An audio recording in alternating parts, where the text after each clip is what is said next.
Welcome to another episode of Dr. Simone Says. My name is Simone Eastman Yuan.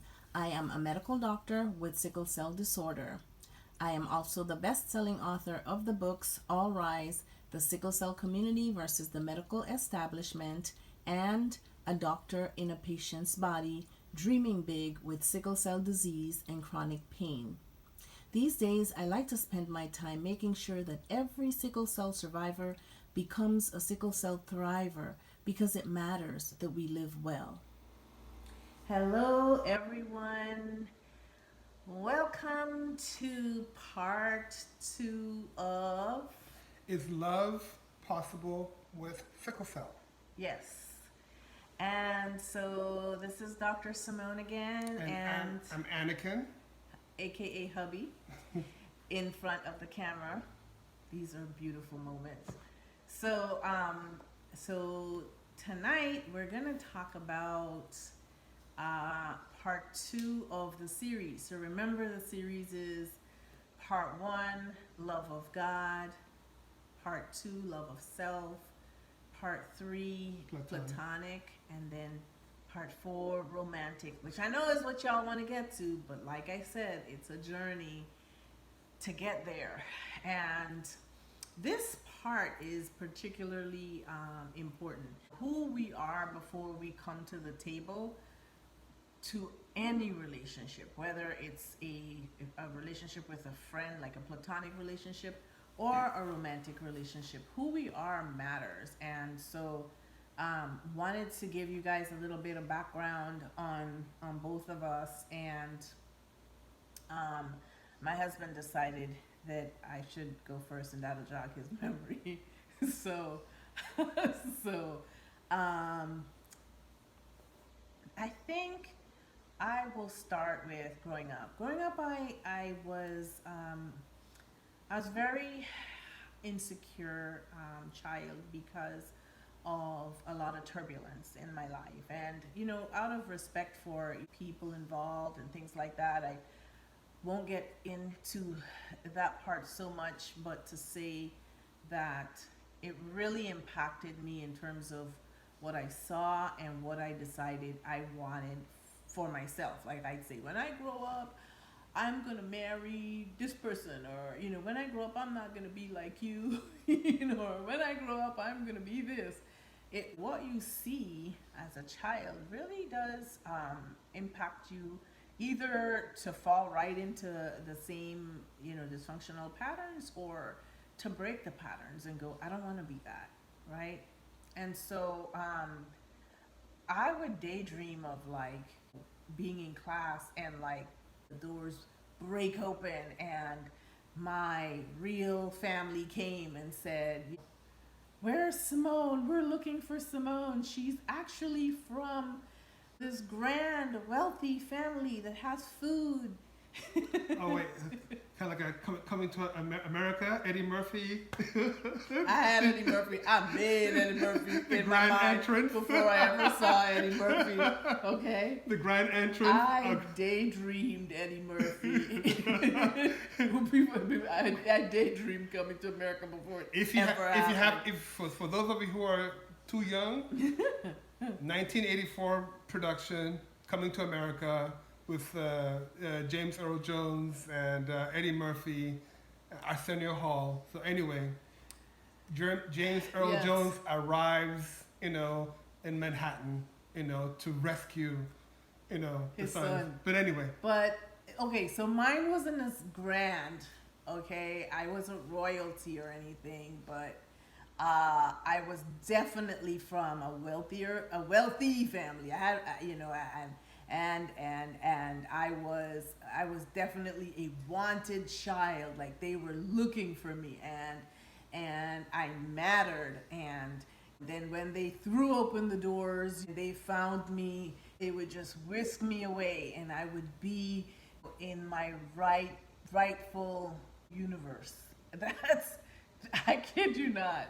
I was in Guyana in, we call it Prep A, Prep B. That's like grade 1, grade 2. I was in Prep B. I can even remember the day that I was sitting at my little desk, just looking through the door, like really, thinking that if I wished hard enough, a whole new family was gonna come walking through that door. So,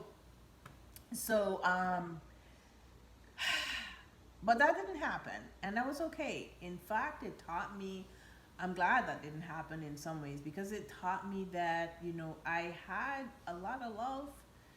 We didn't have a lot of um, material things, but we did have I had a sister who I didn't realize the foundations that we were building then, but I love her dearly today, and we've spent our adulthood just more friends than not.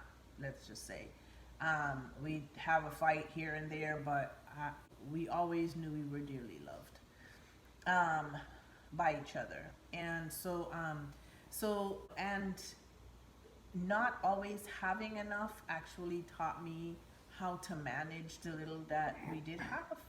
I remember coming home and having to wash parts like my uniform because we only had one uniform and we had to use it for the next day, and usually we would run around at recess and get the top part, like the shirt undershirt part, get dirty or get sweaty, and so it would have, and it was a lighter color, so we'd have to wash that. And I remember at 7 learning how to do that and learning how to cook. I was cooking eggs and boiling water for tea and things like that at about age 7, and before age 10 I was actually cooking a full meal, right? And so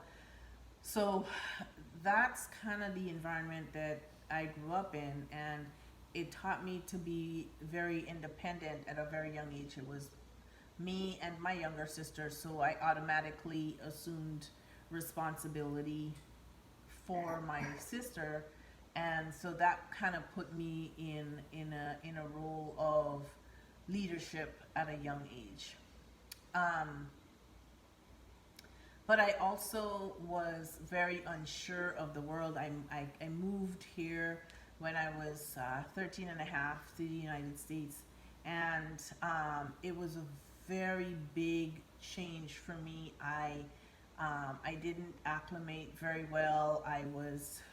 And at the time we also didn't have a diagnosis for me for my sickle cell, so I would get sick because of the stress of moving to a whole other country and not knowing the ways and getting caught in all sorts of odd circumstances. Like my first day of class, I remember being trained in Guyana that when the teacher walks into the class, the whole class gets up and says, "Good afternoon, sir," or "Good afternoon, miss," right? So the teacher comes walking into the class. I'm expecting everybody else to get up. So I get up. I'm like, "Good afternoon, miss." And I look around and everybody's still sitting down. And now they're laughing at me. And now I feel like, Lord, please let a whole form and just let me drop in and cover me up, like Culture shock. So the culture shock was real. The only thing that saved me was that for some reason at each stage I was unusually bright. Like I could absorb anything really. And so very quickly the teacher recognized that and asked me to help the other students with their homework after school. There was an after school program. So now, of course, when kids teased me and wanted to beat me up after school, and then they remembered that I was checking their homework, they gave me a break. They decided, let's not beat up the girl that helps us with our homework. And so they gave me a break. And so I started realizing that being smart was an asset. Like if I could keep being smart, it could keep me out of trouble. Like people would like me, and people would not harm me, and as long as I could give them something, they would not hurt me. Um, and so I think when I finally started growing into my own was when I started college, and I actually was looking for a church, and someone came and invited me to a church, but also um, with a group of women sat down and in very detailed fashion studied out the scriptures with me, and I became a Christian. That was my awakening, honestly. I had been going to church with my mom and singing in a choir and doing all these things, but it was really just action. No heart, just action. And then suddenly it was like all heart. And it was amazing. And I was confronted with, my shortcomings, my sin, my strengths, and but also told how much God loved me. Jeremiah 29:11 is still my favorite scripture that says, "For I know the plans I have for you, declares the Lord, plans to prosper you and not to harm you, plans to give you a hope and a future." And I remember I would go to bed at night thinking, okay, God, when God tells me all these hard things to do, to live by his standard, it's because he wants the best for me. It's not because he wants to harm me. It's because he wants to give me hope and a future. He wants to give me hope. Like, this is the whole Eddie Murphy family that I've been wanting. Like, this is this is happening. And God set me in a community of young Christians that allowed me to grow into my own, making mistakes, um, and not feeling like I was odd, not feeling like something was wrong with me. When I did something that was wrong, someone pulled me to the side and talked me through it so gently that, and showed me a better way of doing things as opposed to harping on my weaknesses. And so I felt like it was such a safe place that I could really thrive. So by the time I actually met Anakin, I was a very confident young woman. Like, you know, I was confident in the fact that God loved me, and it didn't matter who else didn't. Child, you had a problem if you didn't, because God loved me, and that's all that mattered. God forgave me. God was patient with me. God didn't keep records of wrong, of the things that I did wrong. He gave me a chance to start over. And all of that was like with me. So I think the person that he ended up seeing was a very confident person who knew what I wanted. By the time I met him, I had started, well, not, I hadn't started medical school. I started a program for minority students before medical school, the summer before medical school. And, but yeah, I knew what I wanted. I knew, who I wanted. Even before I met him, I knew that I wanted to get married, even though I had seen a lot of dysfunctional relationships. And because of that, I knew what I didn't want. So I used to walk and pray for who my husband was going to be, what he was going to be like. And I also had a healthy sense of, gosh, I can't be praying for a perfect person if I'm not perfect. I'm not God's gift to the green earth, so I can't be expecting like perfection either. So I had a more balanced sense of what to ask for, and I just prayed, for those things. And it's scarily real how much that prayer was answered. It's amazing. But I'm gonna stop here and let Anakin share about who he was before he met me. Well, for me, So I was born in D.C., Washington, D.C. My parents came here for college, and then they had me during that time. And then, I mean, as you would imagine, as a kid, you, I mean, you live in bliss, really. I, Well, you lived in bliss. oh, Not every kid lives in bliss. well, okay, all right, yes, thank you. I lived in bliss. I didn't know, you know, where, what kind of condition we lived in, how my parents struggle as adults, students and part-time workers. Um, it's all things that you learn afterward when you grow up. Kind of like, oh wow, this is how mom and dad made it in life. Kind of like the hustle. And then a major traumatic experience took place, and that was my move to Nigeria. I still remember that to this very day. My dad said, "We're going home," and I was just kind of playing in the living room. I think I was on the couch. I think I was maybe jumping up and down the couch or something like that. So we're going home. I'm thinking, what are you talking about? Home? We're home. It's like, home? No, Nigeria, Africa. I'm like, and I didn't get it. And then later I realized that this was real. Like, there is a plan to go home. So basically, my dad finally he finished his school. He got his master's in accountancy, and he wanted to return to Nigeria. And now that he had me and my younger brother, I was like, okay, I'll take the kids, eventually with my mom, to go to Nigeria. And I was not happy at all, because Boyfriend was not having it. at that time, well, if you know Western media, it can be very brutal in the way it portrays, That's true. Africa, Wow.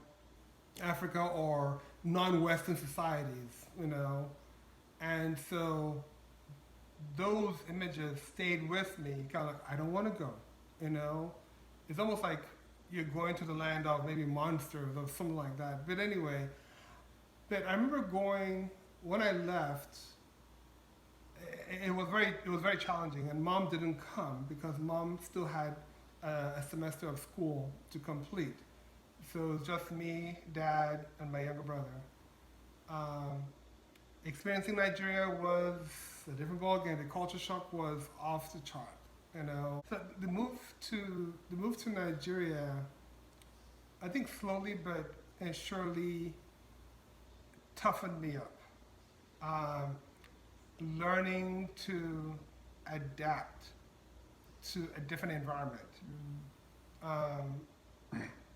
Years later, I would tell myself it was one of the best experiences I had, being able to go to another country, especially to an African country like Nigeria, because it opened my eyes to a different part of the world. It changed my paradigm. I wasn't just an American-centric kid, but now I felt like I was evolving into being a globally minded kid or a globally minded young adult. So all my schooling was in Nigeria, minus my first year in DC. And it developed my love for politics, current affairs, to be exact, current affairs, because my dad loved that. Even though my dad was an accountant, I did not know that he was that. I mean, there were books, in the library on economics, accountancy, but there are also a lot of books on government and politics and history in his library. And so I thought that was his field. He would talk about American politics and other international matters. And so I did not know I was gravitating towards that interest. I think I remember one report card that I had in grade school, and I think under social studies or civics, I can't remember exactly, the teacher wrote, very interested in current affairs. And I remember my dad reading that, and he turned to me, with great pleasure. Like, that's my son, you know? What that did, I read a lot, I explored knowledge, by either by reading or listening to the news in Nigeria. You read a lot. I remember you read a lot of books. And we had a shortwave radio then, and I would listen to the Voice of America or the BBC, depending on the time of day and reception. Again, you talk about like the 1980s, yeah. I remember when I met you, you had, I can't remember if it was the first or second book, but I remember one book was called From Beirut to Jerusalem. Mm-hmm. And I said, are you reading that for fun? Because I thought I would not be reading something like that unless, you forced me. I was certainly not like a history buff. And so, to see somebody reading that for pleasure, I'm like, what? Yeah, and then Thatcher, he was in love with Thatcher. Yeah, and you are not the first person to even think that, because one of my younger cousins, they would come over to our place to visit and to hang out, and it's like, if you're reading this at this age, and again I was a teenager, what are you going to be reading when you're like our parents' age? I same thing applied to music. I love jazz, and he never understood why I would love, that genre of music, because he considered it to be for the older generation, for our parents. Mm-hmm. But I loved what I love, and again, love of self. You really have to be comfortable with who you are. Mm-hmm. I did not live to please him. I did not live to please anybody. I just want to be comfortable. For me, I felt comfortable being alone. I was an introvert, and my introvertedness, I believe,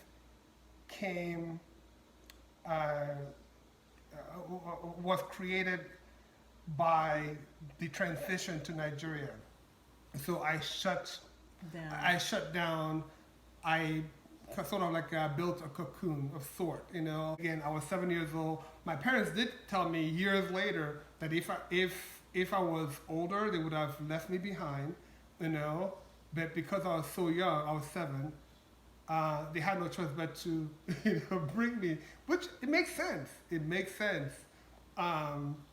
And mom was in school, so why, add more to a plate, Allow me to lead into something that I wrote down that I do want to add, and that is, Anakin mentioning that he was, an introvert and he was comfortable being alone. There's nothing wrong with being an introvert. Oh my goodness, that was a roar. But, at some point you will learn that, if you go too far down that road, you can do a disservice to yourself. Mm-hmm. Because there's no man is an island. So, developing, your social skills and things like that are going to become more and more important just to exist in society, to function in society. But someone who likes to come back to their own pad and their own apartment and kick back and just read and have fun, there is nothing wrong with that. You have a time to socialize, and then you have a time that that you are by yourself. And I think it's actually healthy to be able to spend time and be comfortable being by yourself. Which reminds me to say, for people who decide that they just want to live by themselves, that that they are not lonely, they are just alone, that's fine. There is a difference. There are those of us who go, you know what, I would like to have a partner in life. I grew up with a single mom who worked really hard to put food on the table for both me and my sister, and I knew that when I grew up, I wanted to have a partnership. I have a very good girlfriend who, she's like, you know what? I'm happy. I really, honest to goodness, I'm happy like this. And I'm not same sex attracted. I just happen to, that wasn't her preference, and she just happened to say that. But she said, I just like being, I like my life.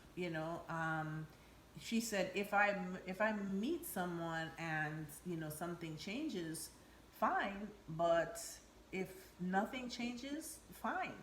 And so, I think that there's actually something to be said for that, because you don't end up feeling like I have to be in a relationship, and then end up in a relationship when you're not ready, or in a situation that's really not right for you. And so I want to just emphasize that, for those of you who have chosen that you don't want to be in a relationship, I hope that people around you can respect that, because it is a choice. It is a choice. For those of us that do want to be in a relationship, I still think that it is healthy to develop the different parts of who you are and learn to love yourself. Remember in part 1 we went through that 1 Corinthians 13. You can't love others if you don't love yourself. It says love is patient. You can't be patient with others if you can't be patient even with your own self, or kind to yourself. You have to 1 Corinthians 13 yourself first before you could do that to others. Like, I will be patient with myself. I will be kind to myself. I won't be rude to myself. I won't be easily angered with myself. I will not keep records of wrongs of everything I've done wrong. I will persevere. I will hope. I will trust. I will trust. It's like, those are things that are important to establish in your own self before you can extend that to others, right? So if you are deciding to stay by yourself and grow. And if you are wanting to be in a relationship, you still need to grow on your own, so that by the time you get to a relationship, you're not giving them an incomplete person. You're giving them a gift of a balanced person. I would say an assured person. Mm-hmm. You're confident, like you're not easily swayed, I mean, there's always peer pressure. There's always peer pressure, but just be able to rein it in, have it under control. That is a small victory, Yeah. a significant victory. So self-assuredness is huge, but it comes from love of self, being comfortable with who you are, and not condemn yourself so easily in whatever form, you know.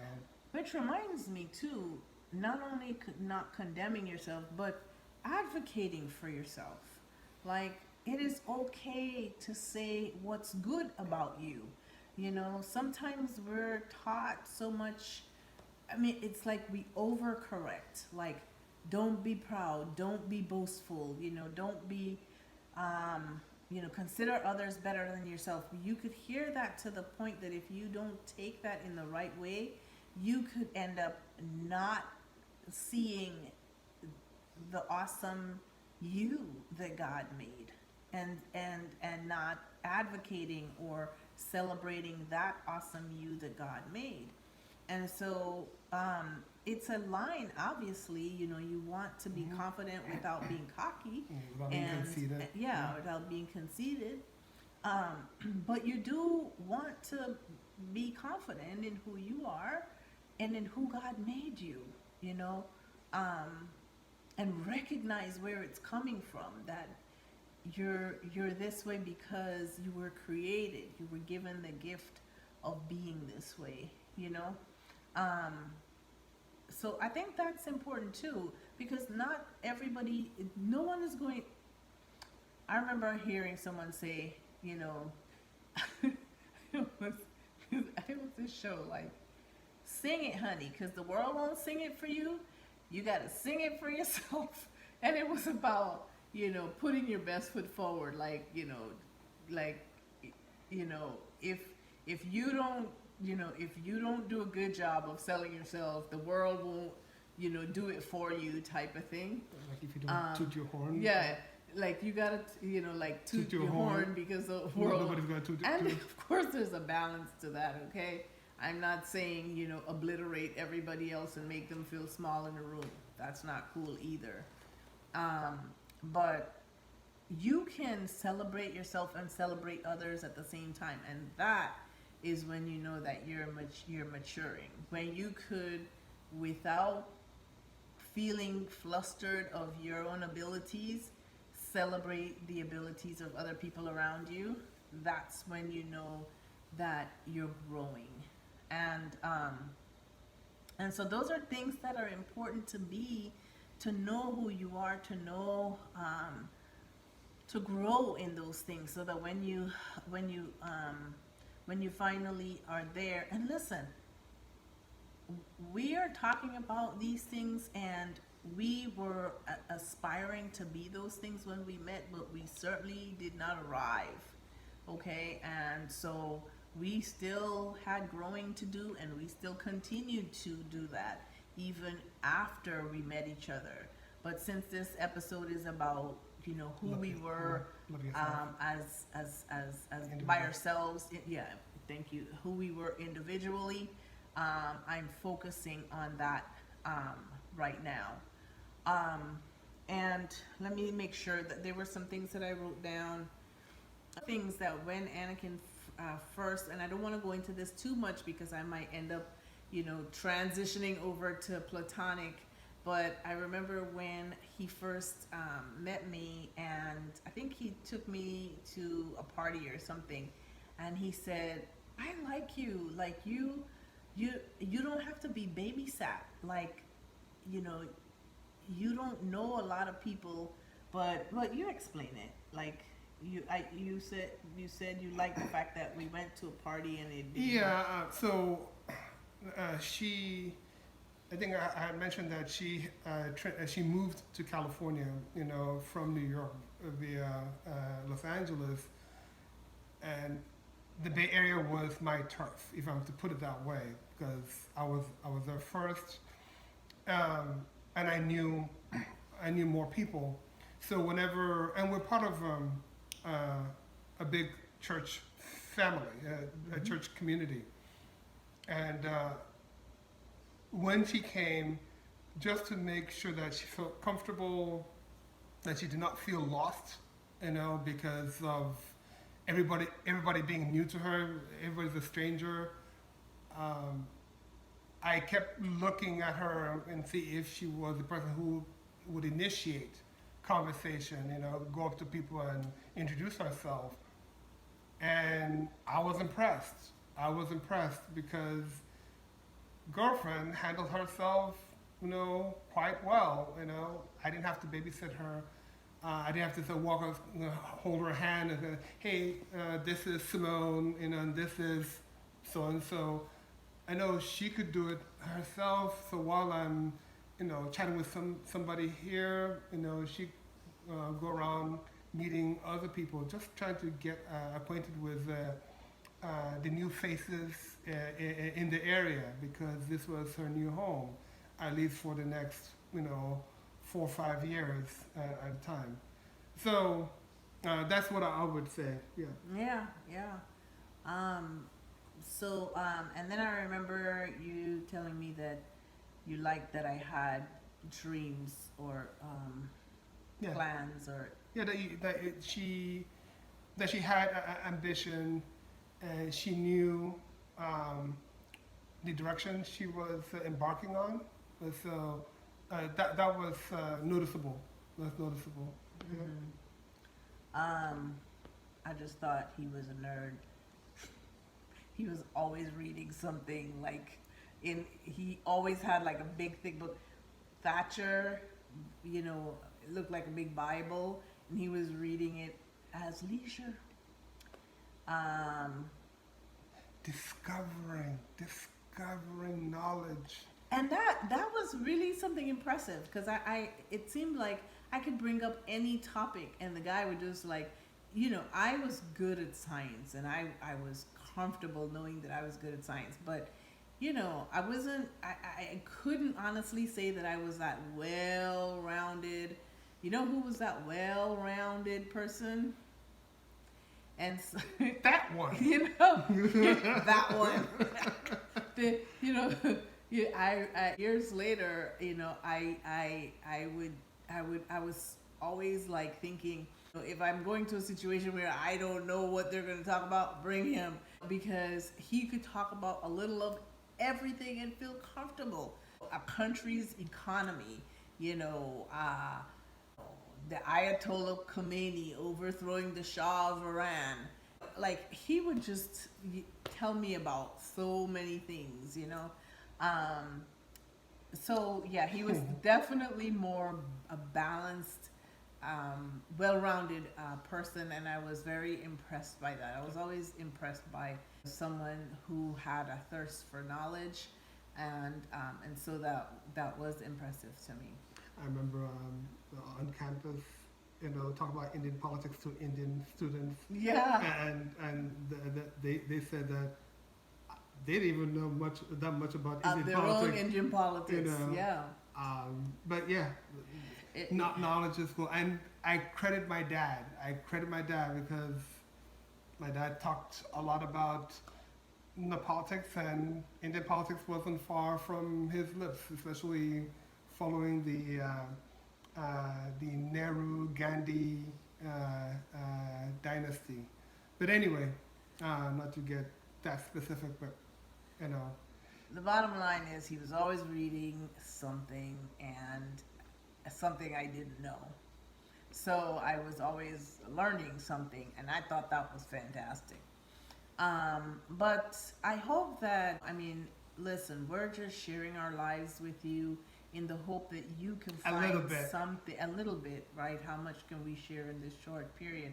But we're hoping that you can find something in it that rings true to you as you build yourself, even as an individual, for how best to prepare for someone coming into your life, whether that be a friendship, like a platonic friendship, or a life partner, romantic relationship, like a life partner.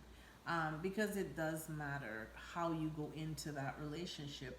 Otherwise, if you think that the only thing you have going for you to talk about or noteworthy to talk about is your sickle cell, you're going to cause people to run away. You have to be able to, I believe that you have to be able to show them that if they walk away, they would be walking away from something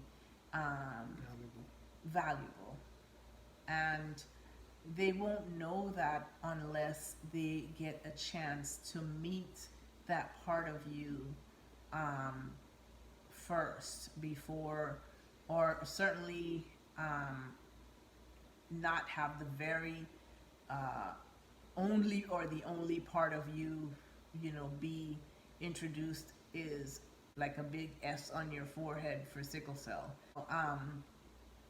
There is so much more about us that we bring to a friendship, to a relationship, and people need to know that, because they're coming in with, okay, we know from birth that we have sickle cell, okay, and so we can end up walking around with it like it's this baggage that we have to take wherever we go.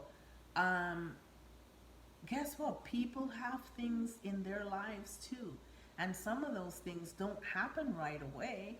Some of those things happen after you're in a relationship with them, but you're in a committed relationship, so you can't go anywhere. You have to learn to deal with whatever comes up. At least you know what you're walking in with. So, and we all know that sickle cell is not the only thing in our lives either. But my point is that life is life. We don't know what we're going to be dealt with down the road. We don't know what challenges will come. But whatever is good about us needs to at least get a chance to be known by the other person, so that they know that when they're walking away, or if they're walking away, they know what the package was all about. Yep. Does that make sense? Does that make sense? I hope it makes sense. All right, guys. I really hope that you are able to find some good in what we shared. And until next time, have a great evening, and we will talk with you soon. Take care. Bye-bye. Bye-bye. Thanks, honey. Until next time, this is Dr. Simone Says, and remember, you are a sickle cell thriver and not just a survivor. If you benefited from this episode any at all, please like on the video, subscribe to the channel, and share the video with one other person as your good deed towards the sickle cell cause. Have a great day. If you would like to contact me to speak in your area, please don't hesitate to email me at drsimonesays@gmail.com. If you are the one referring me, please let me know so that I could send you a nice thank you surprise.